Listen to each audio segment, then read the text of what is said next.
To hear from Corey.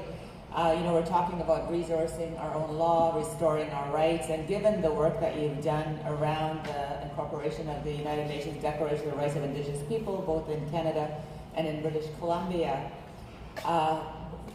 and I know I'm putting you on the spot, and I apologize, but what do you think, how do you think that you can actually really truly reflect the principles of the Declaration of Rights of Indigenous People, specific to children's rights, within lawmaking right now? Well, if I could give you one quick way to do it, it would be amazing. But the reality is, it's tremendously hard work.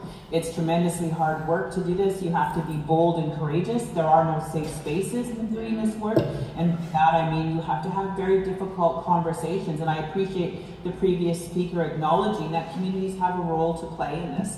The reality is that we have inherited. We don't need to go, everybody knows all of the challenges that we face, the system that we faced, and the parameters within which we have to work.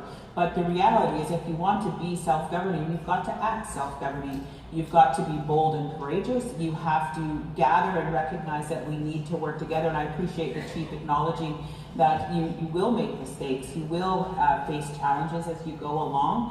But incorporating this work and incorporating also our differing cultures and different values is also extremely important. So in creating these laws, you have to dream of what you would like it to be, and then figure out a way to make it happen.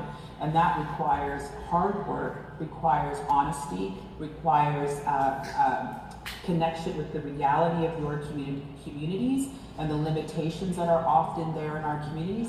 And quite honestly, it's also thinking of the whole picture, because we know we have a Charter of Rights and Freedoms in Canada. It's been around for over 40 years, but is there anybody in that room that hasn't been affected by discrimination in one way or another?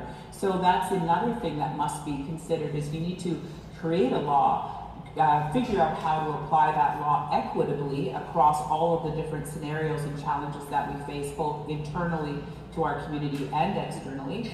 You also need to have a way to, how are you going to actually implement it? So that has to be drawn out, as well as how are you going to enforce it? What are the mechanisms in place to enforce it?